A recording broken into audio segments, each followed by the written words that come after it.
In today's video, I'll be showing you how I mounted these cab lights up.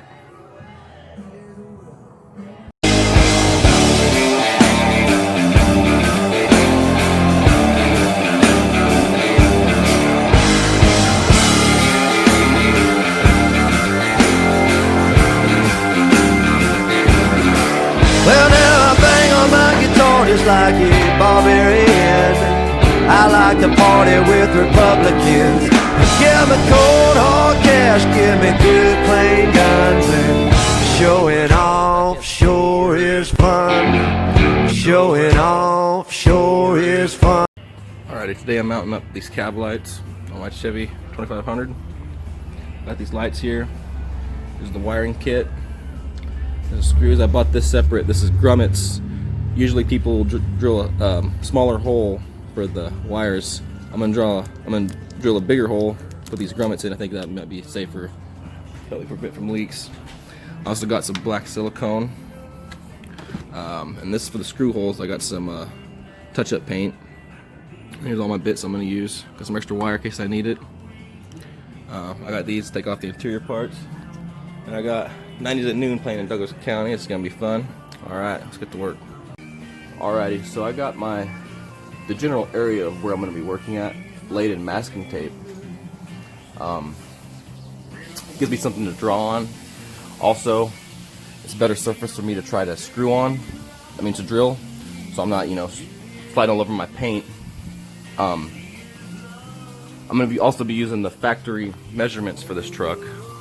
I'm not going to be eyeballing it. I'm not going to be doing it my own way. I'm going to be doing that. It's going to be a total of 13 holes. And here we go. I'm about to screw in a perfectly good roof. See how this goes. Alrighty, so I'm starting my measuring process. So I'll tell you what the measurements are from the factory. So the center light is 3 1/8 from the edge of this rubber windshield gasket. 3 1/8.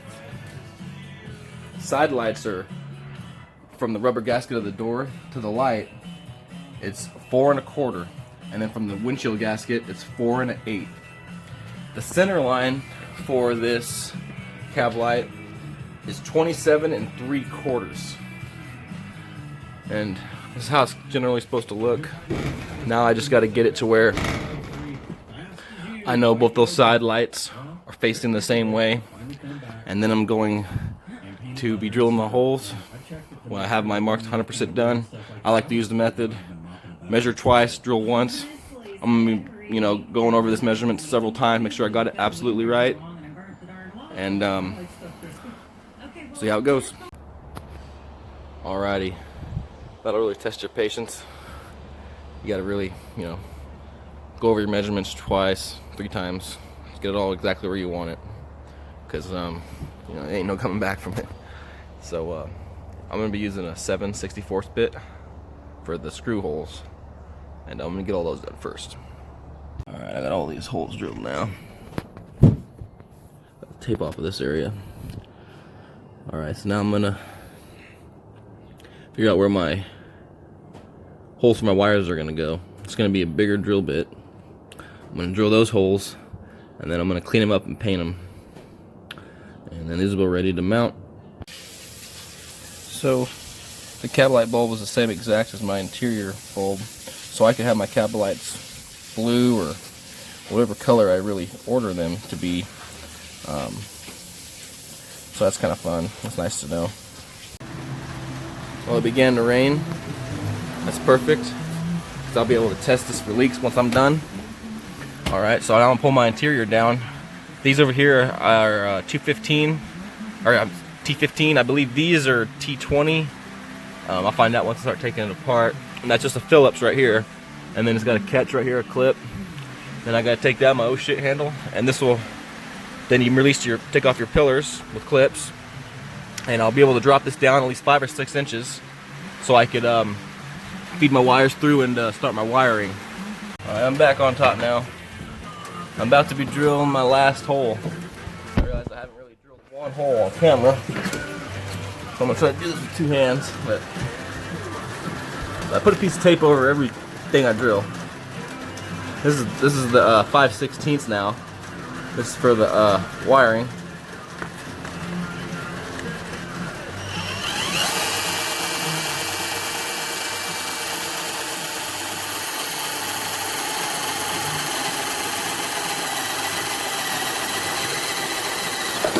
And just like that, we're in. This is what I'll be doing in the next video. This little 15-inch little mini bar I'm gonna mount up.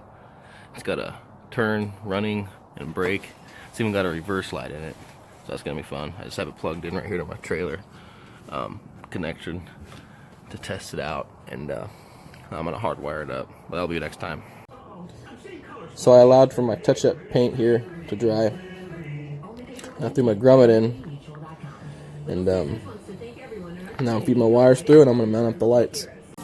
Alrighty, so I'm just gonna show you how these LEDs work in case you have a problem with them not working. See, I got my interior lights on, and my cab light bulb isn't working in here, so see, I'm just gonna unplug it. I'm gonna flip it over. See, there it is, it's working.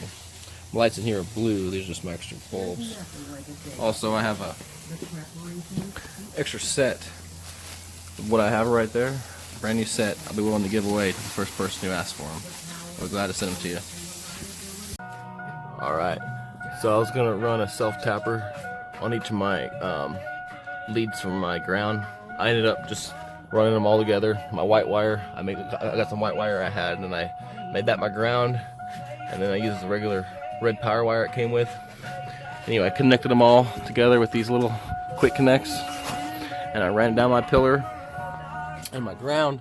I ran inside my door in here so I could tap in right here. And my power wire, thankfully I ran it right to my tow-mirror lights, which go to my fuse box. And there they are. I'm now gonna put everything back together in the interior and follow up with you guys. Okay, so it's been a week since I installed these cab lights, and so far so good. I haven't noticed any leaks in them.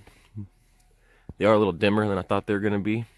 I might have to do some resistance like I did on these mirrors to make them a little brighter, but for now I love them, and I think they look pretty good. Hit that bell for more, and thanks for watching.